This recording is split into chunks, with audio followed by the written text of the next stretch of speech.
Assalamualaikum warahmatullahi wabarakatuh. Di sini saya Kemas Padli dari kelas 10-4 SMA Negeri 1 Unggulan Muara ini akan menjelaskan mengenai materi kelas 10 mata pelajaran matematika bab 6 statistika bagian 6.4 ukuran penyebaran data.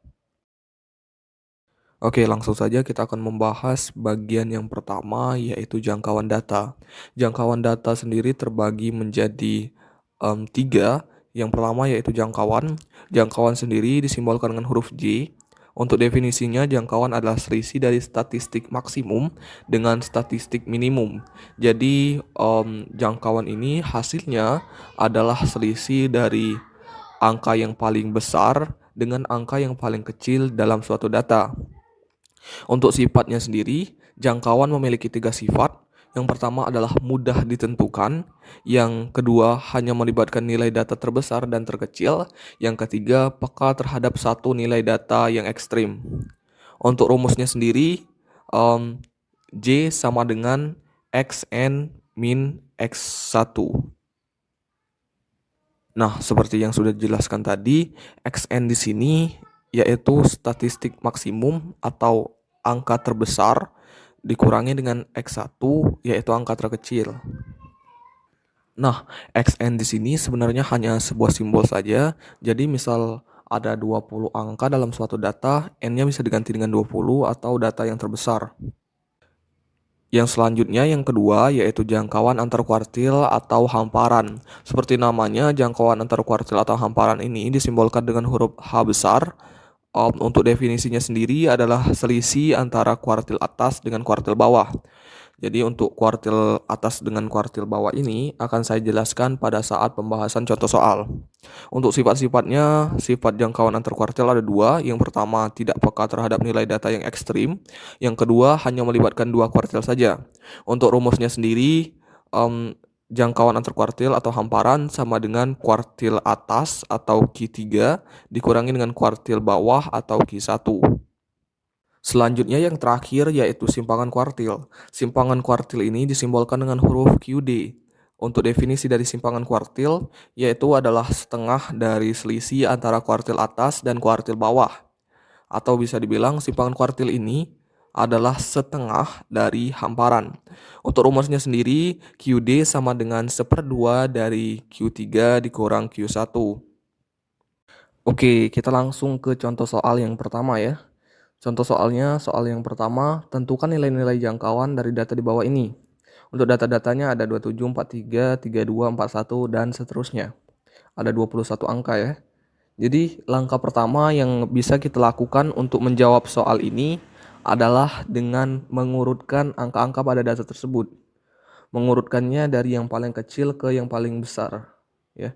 Yang paling kecil di sebelah kiri, yang paling besar di sebelah kanan.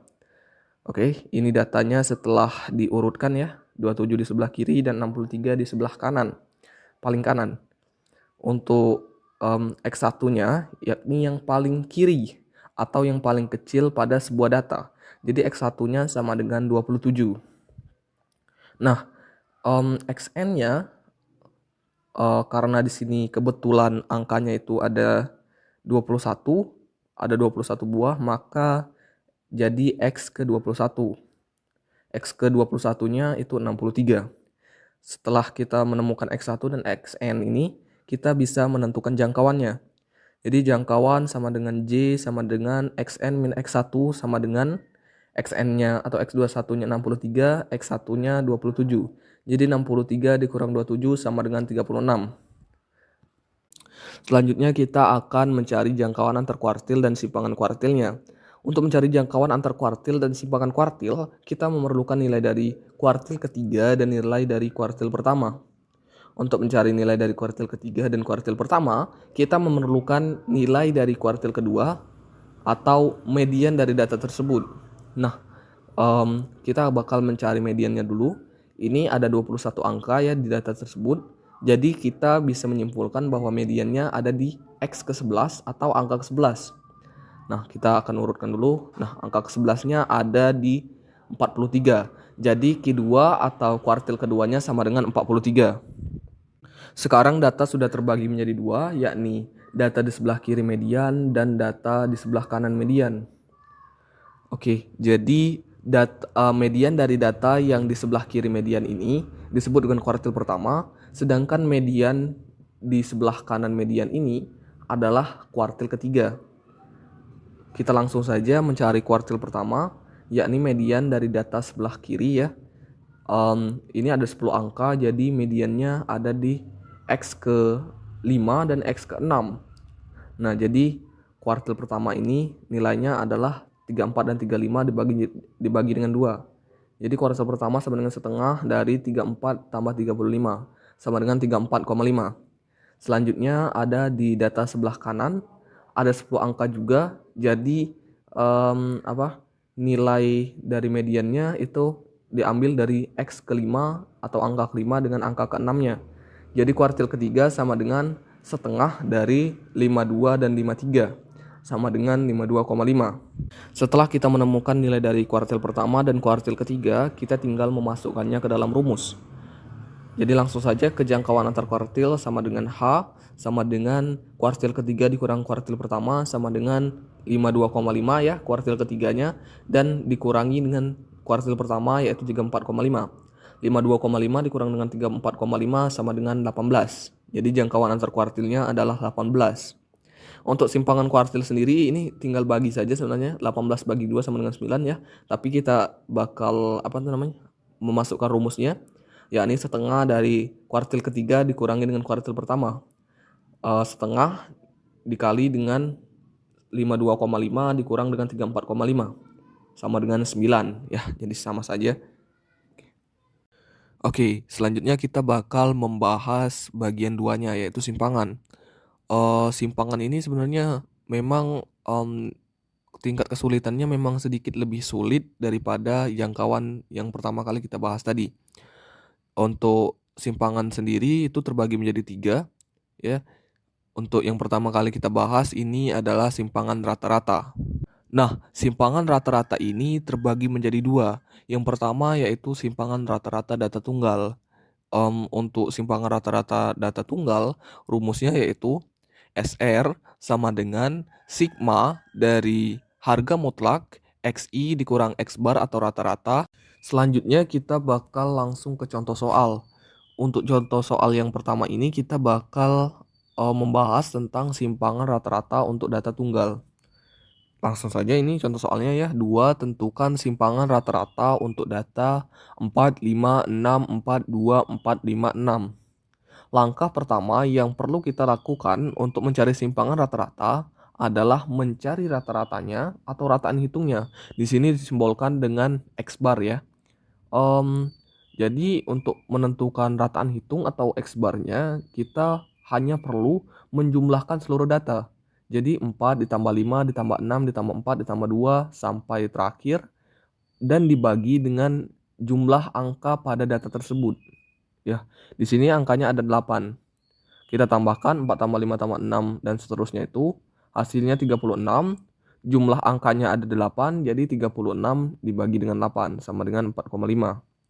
Maka SR-nya, nah tadi kan rumusnya SR sama dengan sigma dari harga mutlak XI dikurangi dengan X bar. Untuk batas bawahnya I sama dengan 1 sampai ke N dibagi dengan N. Nah, di sini X barnya sudah kita temukan. Untuk XI, ini seluruh data ini adalah XI. 4 sama dengan XI, 5 itu XI, 6 itu XI, 4 itu XI. Jadi untuk SR-nya kita tinggal mengurangi saja. Jadi 4 dikurangi dengan rata-rata 4,5, 5 dikurangi dengan 4,5, 6 dikurangi dengan 4,5 dan seterusnya. Setelah dijumlahkan, itu kita tinggal dibagi dengan 8. 4 dikurangi 4,5 itu 0,5, min 0,5. Tetapi karena di sini ada harga mutlak, jadi min 0,5 diganti jadi 0,5. Contohnya lagi ada di 2 dikurangi 4,5. Kan hasilnya min 2,5. Tetapi untuk harga mutlak tidak boleh ada minus. Jadi min 2,5 diganti jadi plus 2,5. Jadi setelah dijumlahkan, ini seluruhnya adalah 8. Tinggal dibagikan dengan N-nya itu 8. 8 dibagi 8 sama dengan 1. Selesai. Seperti yang sudah saya bilang, baiklah ini contoh soal yang ketiga, hitunglah simpangan rata-rata data pada tabel berikut.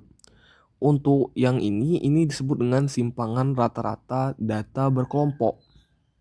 Jadi untuk simpangan rata-rata data berkelompok ini, biasanya menggunakan tabel seperti di bawah ini ya. Ada intervalnya dan ada frekuensinya. Untuk interval sendiri itu artinya adalah suatu angka yang berada pada dua angka lainnya. Contoh 30 sampai 39. Maka angka yang di tengah-tengah itu disebut dengan interval. Sama seperti 40 sampai 49 dan seterusnya. Untuk frekuensi sendiri, frekuensi adalah seberapa banyak atau ya seberapa banyak suatu angka muncul, seperti itu. Contoh 30 sampai 39, angka di antara 30 sampai 39 muncul sebanyak 3 kali. Langsung saja untuk menjawab soal seperti ini, kita sebenarnya perlu beberapa tabel lainnya gitu. Kita sambungkan saja. Perlu XI, FI dikali dengan XI, harga mutlak dari XI dikurangi dengan X bar, dan juga FI dikalikan dengan XI dikurangi dengan X bar. Nah, ini tabelnya sudah ada, jadi kita tinggal mengisi kolom-kolom pada tabel tersebut ya. Jadi yang pertama yang bakal kita isi adalah XI-nya sendiri. XI ini, untuk mencari XI, kita tinggal menambahkan intervalnya ini. Jadi 30 ditambahi dengan 39, 69 kita bagikan dengan 2. Jadi 34,5. Ini hampir sama dengan rata-rata tadi ya. Ini juga 40 tambah 49 itu 89 sama dibagi dengan 2 jadi 44,5. Sama seperti itu sampai bawah sampai 80 sampai 89. Hasilnya 84,5. Untuk FI dikalikan dengan XI, FI ini sendiri kan tadi sudah kita bahas itu FI itu adalah frekuensi. Jadi di sini FI dikalikan dengan XI. Jadi 34,5 dikalikan dengan frekuensinya 3 jadi 103,5. Ini FI-nya atau frekuensinya itu 5 dikalikan dengan XI-nya 44,5 hasilnya 202,5. 222,5. Jadi seperti itu sampai bawah sampai 80 sampai 89. Hasilnya 84,5. Nah, selanjutnya untuk mengisi kolom selanjutnya kita memerlukan nilai dari X bar atau rata-rata. Nah, untuk mencari rata-rata dari data ini, kita memerlukan sigma dari FI dikalikan dengan XI dan sigma dari FI itu sendiri. Untuk mencari sigmanya, sigma ini sebenarnya jumlah ya. Jadi sigma dari FI dikalikan dengan XI itu jumlah dari FI dikalikan dengan X ini. Tinggal tambahkan saja 103,5 ditambah dengan 222,5 ditambah dengan 109 sampai 84,5. Hasilnya 1150. Untuk sigma dari FI ini tinggal kita tambahkan saja frekuensinya. 3 ditambah 5 tambah 2 tambah 4 tambah 5 tambah 1. Hasilnya 20. Jadi untuk X barnya sendiri tinggal sigma dari FI dikalikan XI yaitu 1150 dibagi dengan sigma dari FI itu sendiri yaitu 20. Hasilnya 57,5. Nah, setelah kita menentukan nilai dari X barnya, kita tinggal memasukkan nilai dari X bar ke kolom-kolom yang belum terisi. Contoh yang ini ya, harga mutlak, kolom harga mutlak dari XI dikurangi dengan X bar. Contoh yang pertama, XI-nya 34,5. Kita kurangi dengan X barnya. 34,5 dikurangi dengan 57,5. Hasilnya min 23. Nah, min 23 ini karena di sini ada harga mutlak yang tidak boleh minus, jadi min 23 ini kita ganti dengan 23. Begitu juga dengan kolom yang kedua, 44,5 dikurangi dengan 57,5. Hasilnya min 13, tetapi karena ada harga mutlak, jadi di sini plus 13. Untuk kolom selanjutnya, ini tinggal samakan saja ya seperti yang tadi. Untuk yang plus itu tetap plus, tidak menjadi minus ya untuk harga mutlak ini. Untuk kolom terakhir kita tinggal kalikan saja FI atau frekuensinya dengan harga mutlak dari XI dikurangi X bar. Ini sama seperti kolom yang baru saja kita isi. Jadi 3 atau frekuensinya 3 dikalikan dengan harga mutlak dari XI dikurangi dengan X barnya 23 sama dengan 69. 5 dikalikan dengan 13 sama dengan 65 sampai ke 1 dikalikan dengan 27 sama dengan 27. Setelah semua kolom pada tabel terisi, kita tinggal mencari sigma dari FI dikalikan dengan harga mutlak dari XI dikurangi dengan X bar. Jadi kita tinggal tambahkan saja 69 tambah 65 tambah 6 sampai ke 27, hasilnya 280. Jadi sigma atau jumlah dari FI dikalikan dengan harga mutlak dari XI dikurangi dengan X bar yaitu 280. Untuk sigma dari frekuensi atau FI-nya kita sudah temukan tadi 20. Ingat rumus dari simpangan rata-rata data berkelompok tadi, rumusnya adalah sigma dari FI dikalikan dengan harga mutlak XI dikurangi dengan X bar itu 280 dibagi dengan sigma dari FI atau frekuensi itu sendiri. Jadi 280 dibagi dengan 20 hasilnya 14. Selanjutnya adalah ragam variansi. Untuk ragam variansi ini terbagi menjadi dua. Untuk yang pertama itu variansi untuk data tunggal. Rumusnya variansi sama dengan sigma dari XI dikurangi dengan X bar berpangkat 2. Untuk batas bawahnya I sama dengan 1 sampai ke N per N. Atau juga bisa menggunakan rumus variansi sama dengan sigma dari XI kuadrat. Untuk batas bawahnya I sama dengan 1 sampai ke N per N. Dikurangi dengan sigma dari XI untuk batas bawahnya I sama dengan 1 sampai ke N per N kuadrat. Ya. Yang kedua yaitu variansi untuk data berkelompok. Untuk rumus dari variansi untuk data berkelompok itu adalah variansi sama dengan sigma dari FI dikalikan XI dikurangi dengan X bar kuadrat untuk batas bawahnya I sama dengan 1 sampai ke N per sigma dari FI untuk batas bawahnya I sama dengan 1 sampai ke N. Untuk contoh soal kita akan langsung saja dengan materi selanjutnya. Kita gabungkan saja dengan materi selanjutnya yaitu simpangan baku. Yang ketiga yaitu simpangan baku atau bisa disebut juga dengan standar deviasi. Simpangan baku sendiri terbagi menjadi dua. Yang pertama yaitu simpangan baku data tunggal. Untuk simpangan baku data tunggal, rumusnya adalah akar dari sigma XI dikurangi dengan X bar kuadrat untuk batas bawahnya I sama dengan 1 sampai ke N per N, atau juga bisa dengan rumus akar dari sigma XI kuadrat untuk batas bawahnya I sama dengan 1 sampai ke N per N dikurangi dengan sigma dari XI untuk batas bawahnya I sama dengan 1 sampai ke N per N kuadrat. Jadi seperti yang bisa kita lihat, untuk rumus simpangan baku data tunggal ini merupakan akar dari ragam variansi tadi. Makanya kita bakal langsung membahasnya dari ragam sampai ke simpangan baku langsung sekaligus ya. Untuk rumus simpangan baku data berkelompok yang kedua, ini sama saja seperti yang ragam tadi, tapi ada akarnya. Jadi rumusnya sama dengan sigma dari FI dikalikan dengan XI dikurangi dengan X bar kuadrat untuk batas bawahnya I sama dengan 1 sampai ke N per sigma dari FI untuk batas bawahnya I sama dengan 1 per N. Cuman beda pada akarnya saja. Oke, langsung ke contoh soal. Jadi ini contoh soal yang keempat ya. Tentukan ragam dari data 5, 6, 7, 5, 4, 7, 8, 6. Langkah pertama yang harus kita lakukan untuk menjawab soal ini, untuk menjawabnya, kita memerlukan rataan atau meannya. Jadi untuk mencari rataannya, tinggal kita tambahkan seluruh data, kita bagi jumlah angka pada data tersebut. Jadi 5 tambah 6 tambah 7 tambah 5 tambah 4 tambah 7 tambah 8 tambah 6, kita bagikan dengan jumlahnya. Jumlah dari angka-angka ini ada 8. Jadi kita tinggal bagi saja, hasilnya adalah 6. Jadi meannya atau rataannya adalah 6.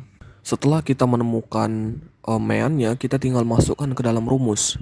Jadi tadi untuk rumus variansi untuk data tunggalnya itu sigma atau jumlah dari XI dikurangi dengan X bar kita kuadratkan. Jadi XI-nya 5 dikurangi dengan 6 kita kuadratkan, XI-nya 6 dikurangi dengan X bar-nya 6 dikuadratkan, 7 XI-nya dikurangi dengan 6 rataannya atau meannya dikuadratkan sampai ke yang terakhir. Tinggal kita bagikan dengan n-nya atau jumlah dari angka pada data tersebut, yaitu 8. Jadi ini kita tambahkan terlebih dahulu, kita selesaikan 5 dikurangi 6 dikuadratkan itu 1 kuadrat, 1 tambah 0 tambah 1 sampai akhir. Ini ya. Ini jumlahnya 12. Tinggal kita bagi dengan 8. 12 bagi 8 sama dengan 1,5. Oke, untuk selanjutnya ini ada contoh soal lagi. Nomor 5, tentukan simpangan baku dari data 5, 6, 7, 5, 4, 7, 8, 6. Jadi, saya menggunakan data yang sama dengan ragam atau variansi tadi untuk membuktikan bahwa kata saya tadi bahwa perbedaan dari simpangan baku dengan ragam atau variansi tadi hanya pada akarnya saja, ya. Jadi, kita langsung saja menjawab soal ini. Kalau misal langsung kita masukkan tadi, jadi jawabannya itu akar 1,5 ya. Tapi kita bakal cari seperti mencari ragam atau variansi tadi. Langkah pertama yaitu mencari rataan atau meannya. Kita sudah temukan tadi rataan atau meannya sama dengan 6 ya. Untuk simpangan baku rumusnya sama persis, hanya beda pada akarnya saja. Jadi XI-nya 5 dikurangi dengan X barnya 6 dikuadratkan ditambah dengan XI-nya 6 dikurangi dengan X barnya 6 juga dikuadratkan sampai ke yang terakhir dibagi dengan 8. Jadi selanjutnya akar dari 1 tambah 0 tambah 1 tambah 1 tambah 4 tambah 1 tambah 4 tambah 0 kita bagikan dengan 8. Ya, sudah ditambahkan hasilnya 12 per 8. 12 per 8 1,5. Jadi akar 1,5. Akar 1,5 sama dengan 1,22. Itu sudah dibulatkan ya, karena kalau tidak dibulatkan itu bisa sampai sangat panjang ya. Selanjutnya kita bakal bahas untuk yang data berkelompok. Baik, ini adalah soal terakhir ya, contoh soal terakhir. Nomor 6, tentukanlah ragam dan simpangan baku data pada tabel berikut. Jadi ini adalah pengaplikasian dari rumus ragam dan simpangan baku yang data berkelompok. Jadi untuk memudahkan data berkelompok ini kita sudah buatkan tabel sendiri ya. Ini interval dan frekuensinya sama persis dengan yang simpangan rata-rata tadi untuk mempermudah kita saja ya. Jadi interval frekuensi kita tetap memerlukan yang namanya tabel bantuan. Untuk tabel bantuannya sendiri di sini hampir sama, tetapi di sini ada XI dikurangi dengan X bar tanpa harga mutlak dan XI dikurangi X bar dikuadratkan serta FI-nya dikalikan dengan XI dikurangi X bar yang dikuadratkan. Ini sesuai dengan rumus dari ragam dan simpangan baku untuk data yang berkelompok. Untuk mencari XI sudah diajarkan pada contoh soal yang simpang rata-rata. Jadi kita langsung saja timbulkan ini ya untuk XI-nya. Untuk XI dikurangi X bar sama persis, tetapi di sini boleh ada minus karena tidak ada harga mutlak. Jadi 34,5 dikurangi 57,5 X barnya hasilnya minus 23. Jadi tidak kita ganti ke plus lagi karena di sini tidak ada harga mutlak. Selanjutnya kolom di sebelahnya XI dikurangi X bar dikuadratkan. Tinggal kuadratkan saja untuk tabel di sebelahnya. Jadi min 23 dikalikan dengan min 23 hasilnya 529. Min 13 dikalikan dengan min 13 hasilnya 169. Sampai 27 kali 27 hasilnya 729. Selanjutnya ada di kolom FI dikalikan dengan XI dikurangi X bar kuadrat. Sini tinggal kita kalikan saja. Untuk FI itu frekuensi sudah kita bahas tadi. 3 dikalikan dengan 529 hasilnya 1587. 5 dikalikan 169 hasilnya 845. Sampai ke 1 kali 729 hasilnya 729. Nah, di rumus tadi kan ada yang namanya sigma. Jadi di sini kita akan menjumlahkan data ini juga. Untuk data yang dijumlahkan itu FI dikalikan dengan XI dikurangi X bar kuadrat. Karena itu yang tertera pada rumus sebelumnya ya, pada ragam dan simpangan baku. Tinggal kita tambahkan saja sebenarnya 1587 ditambah 845 sampai 729. Hasilnya 4820. Nah, setelah kita temukan ini sigma dari FI dikalikan dengan XI dikurangi X bar kuadratnya, tinggal kita bagi dengan sigma dari FI. Sigma dari FI sebenarnya sudah kita temukan pada simpangan rata-rata. Tapi sigma dari FI ini kita cari lagi, yakni 3 tambah 5 tambah 2 tambah 4 tambah 5 tambah 1. Hasilnya 20. Jadi untuk ragam sama dengan sigma dari FI dikalikan dengan XI dikurangi X bar kuadrat, yakni 4820, dibagi dengan sigma dari FI, yaitu 20, hasilnya 241. Untuk simpangan baku karena sudah kita buktikan tadi, jadi simpangan baku ini adalah akar dari ragam. Ragamnya 241, berarti simpangan bakunya akar dari 241 atau sama dengan 15,22. Oke, mungkin itu saja pembahasan mengenai ukuran penyebaran data pada video kali ini. Mungkin memang sedikit panjang, sekitar 15-20 menit, tetapi saya harap panjangnya video ini bisa memberikan ilmu pengetahuan atau memberikan pemahaman terhadap penonton yang sudah menonton video pembelajaran saya. Saya Kemas Padli, di sini saya mengucapkan terima kasih sebesar-besarnya kepada para penonton yang sudah menonton sampai akhir. Saya akhiri, wassalamualaikum warahmatullahi wabarakatuh.